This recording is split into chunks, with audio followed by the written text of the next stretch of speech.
All right, everybody. My guest today is Dothan Eagle sports editor Jon Johnson. John, make a return visit to the show. We're going to talk all things Troy football here today. But John, I appreciate you taking time coming on the show today.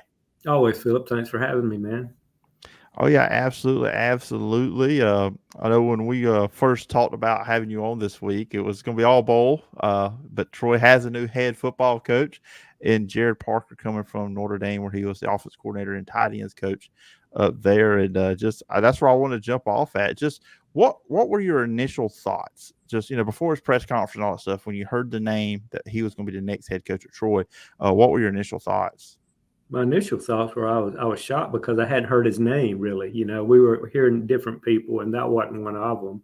But then you hear offensive coordinator from Notre Dame, and that makes you take notice. Hopefully he'll come in here and do a good job at Troy. Sumrall was very defensive oriented, and their defense has been very good the last couple of years. Uh, I feel like Parker will come in and hire an offensive coordinator, I would think. I wouldn't think he would be calling the plays himself. I think that's just got too tough for head coaches at any level. So it'd be interesting to see if he will retain Coach Craddock, Joe Craddock, who's the current offensive coordinator at Troy, who could be in demand other places. But it would be interesting to see if he keeps him aboard. And I think that would be a good move because he's really, he's 2 years into this offense this year, and it really blossomed this past season. So I think it'd be a good move to keep him if he can. We'll see what happens on the defensive end. I know Gasparado is one of the guys that was a lot of people had hoped to be the head coach, and I'm sure Sumrall may be talking to him about going to Tulane. So I don't know what will happen on that side of the football. But from all indications, he's a good guy. He's a good recruiter, and I think that was very important. For what Troy wanted. He's had a lot of stops at different places, and I think that's a good thing too. Got a lot of good experience at smaller colleges and also big ones like Penn State and West Virginia and things like that. And I know Sumrall and Neil Brown, the former Troy coach as well, think very highly of him, and I'm sure that went into the decision-making process from Brent Jones, the athletics director. Yeah, I noticed when Troy's social media was putting out quotes from former coaches, Chip Lindsey was missing. I guess I didn't reach out to him to see what he thought about the hire. It was kind of interesting during the press conference as well as Dr. Jack Hawkins, the chancellor, talked about Neil Brown, and then he kind of skipped Chip Lindsey, didn't even mention his name, and then went on to Sumrall. So yeah, I think Lindsey's just someone that they don't ever want to even bring up. It wasn't like the guy did a terrible job, but I don't think there's a lot of fond memories of Chip Lindsey, kind of like Brian Harsin at Auburn, I guess. Yeah, it's almost like they have erased him from the Troy history books. I think it was last year. They made a tweet or something, and they kind of said the last 4 years, and it was like the last 3 years of Neil Brown in the first year. John Sumrall just skipped those 3 years with Chip Yeah, I might Lindsey. have to go back and look at the media guide from this year and see if he's even in it. Troy did not play football for 3 years. I guess Right, right, that's just right. the thing. You talk about the press conference, and I do see one similarity with Jon Sumrall. He's a fiery guy. You can kind of tell just the way he presented himself. Talked about the defense is going to wreak havoc. Obviously, he's an offensive guy, but any other like standouts from stuff he said? I know talk about two championships. I mean, and that's what Troy expects: Sun Belt championship. They compete for that every year. He even had that line at the end and said, "I hope at the end of the year we're always missing one of our goalposts." But just a very fiery guy. Yeah, and I think he's going to fit in being at a place like Troy because he grew up in such a small town in Kentucky. I think that makes a difference too. I don't think he sees his first head coaching job at Troy as just, let me see what I can do in 2 years and then try to move on. I think, this could be a place that he could feel comfortable for a while if he's doing a good job. And, if he's doing a really good job, he'll get other opportunities. But I think it's like Coach Sumrall. Sumrall, he liked Troy. He'd been at Troy before, and it wasn't like he was just looking to leave, but he became a very attractive commodity over the last 2 years, and he made a move that he thought was best for himself and his family, and you can't fault him for that at all. But I think, Coach Parker may be a guy that will be, him and his family would feel comfortable at Troy, and hopefully they can build on what's been started the last couple of years with Sumrall. Yeah, absolutely. You talk about Jon Sumrall. Look, 2 years, 23-4, great 2 years. There are two Sun Belt titles, and we're going to get to the bowl game, but the team is looking for two straight 12-win seasons. But look, in just 2 years, so throwing legacy maybe be premature, but just when you look at Jon Sumrall, his 2 years there at Troy, what stands out to you? What do you think his legacy is? I think the fact that he just got that program under control. I mean, look, when Lindsey left, a lot of those same players were still at Troy that Sumrall took over and completely turned the program around.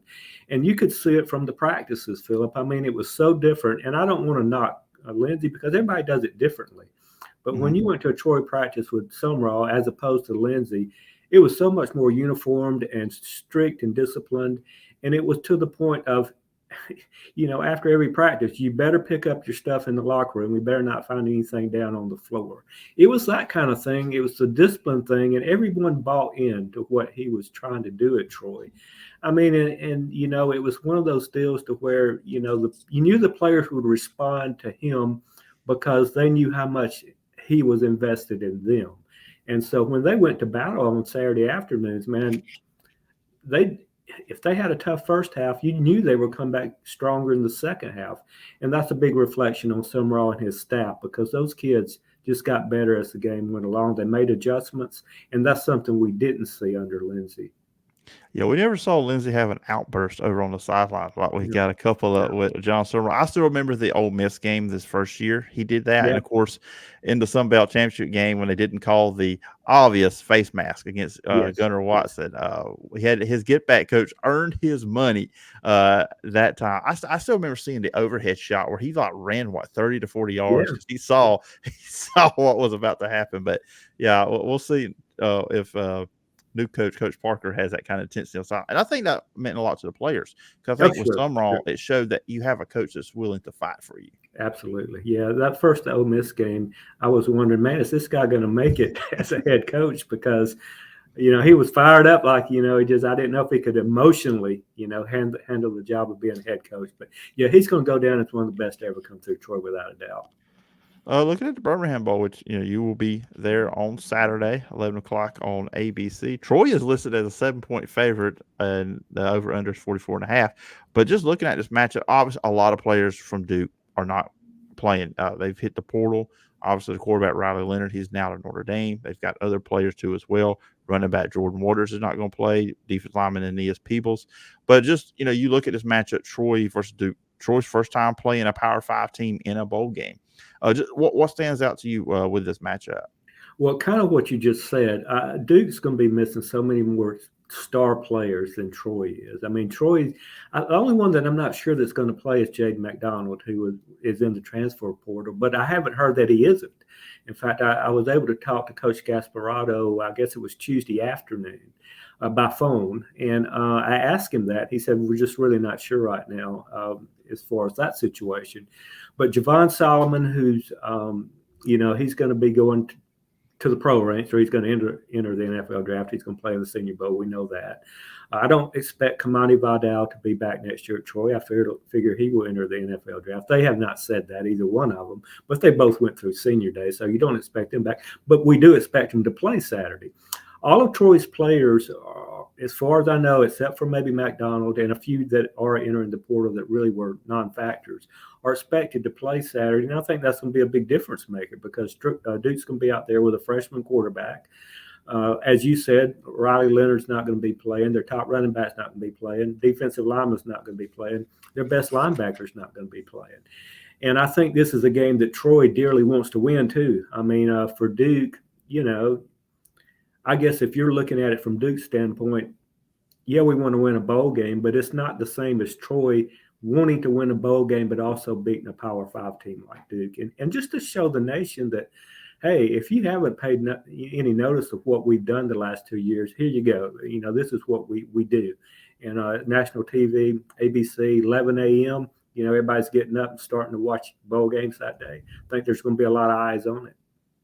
Yeah, absolutely. Look at Duke too. They may be looking at too. Of course, their new head coach is going to be Manny Diaz. Trooper Taylor, a familiar name Yeah. to a lot of Auburn people out there, is their interim head coach. You kind of wonder, are they kind of looking? Okay, we're trying to impress the new head coach. Assistants are probably saying we want to still be on staff, and also in a way you could look at almost like an NFL preseason game for them. These are players just trying to impress the incoming coaching staff. Where, like you said with Troy, this is a real postseason game for them because you're trying to put a cap on that season to go 12-2. And being around and you've seen this team, how have they responded? You think since Jon Sumrall has left, and with with Coach Gasparotto? Yeah, just very professionally. And that's what Gasparotto said, because I asked him that question Tuesday. And I did see him practice the day after Sumrall announced that he was going to Tulane. I went up there on Saturday morning just to kind of see how they were going to react and how they were reacting. You couldn't tell a difference in the world. And I think that's probably been the way it's been all week. I said, I asked Gasparotto, how have they handled not just the players, but the coaches, just the distractions that have gone over the past week of, who will the new coach be? What's going to happen with me, this, that, and the other. And he said just very professional, just going out there and playing and doing their job every day at practice and preparing. And I feel like that's the kind of Troy football team I've seen for 2 years, and I don't expect that to be any different this week. Don't know about Duke, have no idea. If you want to read, things about them, they're saying the same thing. We want to go out there and play football and do our thing. And I'm sure they do, but I feel like I have no doubt that Troy's going to go out there wanting to win the football game. It's not just, let's have fun this week at bowl week and then just, whatever. Troy wants to win this game, and I think we'll see their best foot being put forward. And look, Gunnar Watson, I'm sure this is his last football game as a quarterback, probably, unless he plays in some other smaller. He's not going to the NFL, I wouldn't think. This is kind of his going out, party, and I think he's going to really want to show people, what he's been about, because he's been under the radar for 2 years. Here's a guy that every year you bring in people out of the portal, and you think, okay, who's going to take Gunnar's spot? And every year for like 3 years, really, Gunnar just keeps doing his thing, and he ends up being the man. And without a doubt, this year there was none of that speculation, even though they got Goose Crowder out of the transfer portal from West Virginia. Gunnar was the guy, and I think it'd be great for him to go out on a strong note. And I say this is probably his last game as a quarterback. Who knows? I mean, he's had a really good year. Best quarterback in the Sun Belt, really, if you want to think about it. And every week it seems like somebody in the Sun Belt would come in with a hot hand and Gunnar would outplay him. So maybe he gets a shot in the NFL, or maybe the whatever the USFL and all that's going to be next. Maybe he gets a shot in that if he wants to. But I sure would like to see him go out on a good note with Troy, because he's definitely earned that. Hey, and if the NFL thing doesn't work out, he'll be in the stadium of the Birmingham Stallions. So, who knows? There you go. So we know they're playing. We just don't know what their league's going to be called and everything. Or where they're playing, really. Yeah. I think I saw something yesterday where they may do a thing to where they all play in Arlington next year, like they did in Birmingham for a year or so. So who knows? Yeah, I saw that too. I know with the XFL they did a thing where they all practiced in Arlington, but then they would all fly out to the cities they played in. So We'll see. We'll see. But and the receivers too at Troy too. I mean, that's another thing. Jabri Barber, of course, former Dothan. Yeah. Dothan, and then also Chris Lewis. I mean, you look at his numbers. He only has 32 catches, but it's 735 yards with an average of 23 yards per catch and 10 touchdowns. It felt like every week this season he was making an incredible one-handed grab. It was usually for a touchdown. And what was kind of strange to me, it's like they almost hit him for the first half or so, because they threw to seem like everybody else, and then all of a sudden, boom, there's Lewis running free down the sideline and making a great one-handed catch, like you said, when it really counted. It's almost like they hide him until it's time to use him, and then, man, whenever they threw his way, he can really make the plays. And that's another huge guy that will be back for Troy next year. He's already said he will be back, and of course he transferred from Kentucky to Troy, so his options aren't as great as some of the others if they want to go somewhere. But I think he likes where he is. He's he's from Alabama, and I think he just fit in better at Troy than in Kentucky. And man, he's really impressed. Oh yeah, absolutely. I mean, I still remember a game earlier in the year he caught that Hail Mary toward halftime. So yeah, he's a threat. He's a threat. So if you don't want to give a peek, you don't have to. But just kind of any other thoughts on the Birmingham Bowl for Saturday? Well, Duke's a good football team. I mean, they are. I mean, I know it's not the same team that won early in the year against Clemson, but they're a good, strong, steady football team. But I do think Troy's the better team. And I feel like it'd be a close game, but I'm going to go with Troy. I'm not going to pick, I don't know score-wise, because I do think it'll be tight. But I'm going to go Troy. Yeah, absolutely. That let's hope 2 win season in a row is a pretty big deal for these Yeah, players. Something to play absolutely. for, obviously. Real quickly before I let you go, the Alabama and Auburn stuff. So Auburn, obviously 6-6. If they were a miracle throwaway or from beating Alabama, Jalen Milroe with that miracle throw, they could have been 7-5. Could have been better than that if they beat New Mexico State, but still 6-6. But I think right now, Johnny, get your thoughts. It just feels like there's a lot of momentum with Auburn right now with Hugh Freeze, just because what we saw on the early signing period, top 10 class, which is what Hugh Freeze wanted, their first full class he was able to have. Just your thoughts on Auburn moving forward. No, I agree with you, and I think this bowl game is important to them. Mhm. Just like we talked about Troy, 7-6 sounds a lot better than 6-7. A heck of a lot better. I mean, at least you can say it's a winning record. You got 7 wins, and then you had those close ones like the Alabama game. You were right there. Auburn was right there with Georgia. I mean, two of the best teams obviously in college football. So, uh, although the talent level is nowhere near Alabama and Georgia right now, they played with those teams. And then you have the big recruiting day yesterday to where they really shined and are starting to get the players that you have to compete on a consistent basis in the SEC as far as being a contender. So, yeah, I think there's a lot of momentum, and I think it would be important for Auburn to win this game. Auburn hadn't done real well in bowl games in recent years, and no matter the reason, they just haven't played well. But I think it will be very important for Auburn to have a good showing in this one. I think they will play very hard. I think this will be an interesting game. Of course, Maryland's without their quarterback, to his brother. I don't want to even try to say the last name.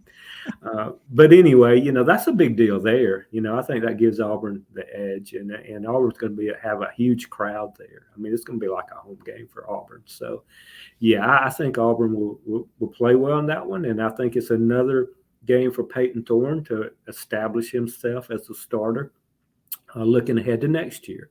Because there'll be some people wondering, will he be the guy next year with, the Walker White coming in as the freshman and Holden Gardner, who's, everybody likes how he can throw the football. I mean, he's not that mobile, but man, he can spin the football, they say. But Peyton Thorne's the guy that Auburn's going to put there. That's the guy next year going in, unless just someone out of the portal emerges that we're not thinking about. But Hugh Freeze has said, as much as said that Peyton's our guy going forward. So I think it's important for him to have a good game. I really do.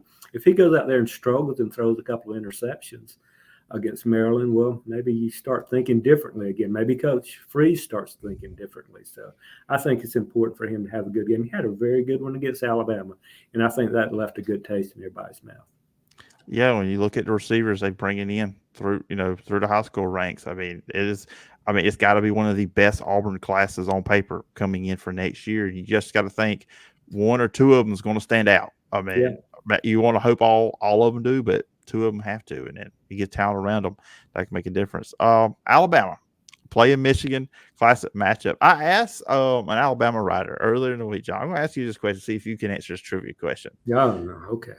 Alabama and Michigan have met a few times over the years in bowl games. Who was the starting quarterback for the last Michigan team to beat Alabama?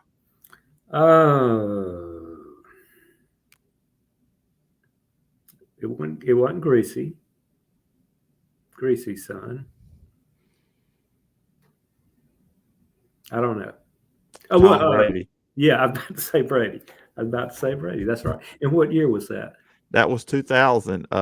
Mike DeBose, remember the year? It was off the 99 year, but it was the 2000 Orange Bowl. Okay.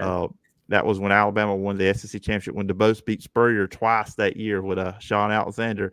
I remember the kicker missed the extra point in overtime to lose the game when they played Michigan. I had actually forgot that. I was probably about 12 then. Yeah, I remember watching it. But you got a better memory than me because I remember them playing them in the Orange Bowl, but I couldn't even tell you who won. I have rewatched that game. That's one of my all-time favorite games. It's probably people say, "Why?" You had so many pros, and then now you look back, it was Tom Brady who ended up a 7th-round draft pick, and we know his pro career. But this year's version, it seemed like the Alabama Michigan's a good matchup for Alabama, just because Michigan, they have a good quarterback. They don't have outstanding wide receivers. They want to run the ball, in which that plays into what Alabama wants you to do. Just, how do you see that one going? No, I think it's what you said. In Michigan, I think it's not going to get away from their game plan. They're going to try to run the football, which plays right into Alabama's hands. And what we've seen so many times over the years in these, whether it's bowl games or playoffs or whatever, you put an SEC team, a good SEC team, against a Big Ten team, and just the athletes are quicker for the SEC team, and there's more depth, and I just feel like Alabama, obviously they have really hit their stride late, and their offensive line has got so much better over the course of the season. I think if they just keep doing what they're doing, they can beat Michigan. Now, Michigan has been, without a doubt, one of the best teams throughout the season. They've proven themselves. I haven't watched them a lot. I've watched them a little bit, and when I watched them, I thought, yeah, they're legitimate. That's a very good football team. Let's see what they do against an SEC caliber team that has the quickness and the depth and that kind of thing. It will be a great matchup, and I could see it going either way. I really could. I feel like that perhaps Alabama and Texas are the two best teams left, and they may end up meeting again for the national championship, which would be interesting in the Rose Bowl where they played way back when for the national championship. I think out of the four teams, those are probably the two I would say that will end up playing for the championship, but who knows? I think they're two pretty good matchups. Washington's the only one out of the four that I just don't really have a lot of confidence in for whatever reason. I don't know that they're one of the four best teams when you start thinking about all that kind of stuff, but they deserve to be there, but so did Florida State deserve to be there if you go back to how things were done in the past. If you want the four best teams, Georgia's one of them, and they're not there. Mm-hmm. Maybe even Ohio State, should be thought about along those lines. I think Georgia and Ohio State are better than Washington. I'll put it like that. But I think Texas, Alabama, Michigan, I think either one of those three could win it all. I just don't feel confident in Washington being that much of a factor in this thing. Yeah, well, next year we will have 12 of them in there. So what we're having this year doesn't make Florida State fans feel any better saying that. Right. But still, next year we'll get to 12. And Jon, this has been fun as always having you on the show, talking all things college football here in the state of Alabama. But if the listeners or viewers want to check you out, where can they find you? Yeah, DothanEagle.com, of course, is our website. I also like to tell people that they can go on Facebook and look for the Dothan Eagle, follow the Dothan Eagle Facebook site, because a lot of our stories, most all of them, are posted on that as well. So, yeah, and if you want to give me a look on Twitter, it's Eagle Sports Ed, and that's for editor. If you want to find the Ed, my name is Jon Johnson, but Eagle Sports Ed on the Twitter if you want to check that out as well. All right, everybody, go check out the Dothan Eagle. Go check out Jon's work as well. And Jon, I appreciate the time, and I look forward to doing this again sometime down the road. Sounds good, Phillip. Thanks for inviting me.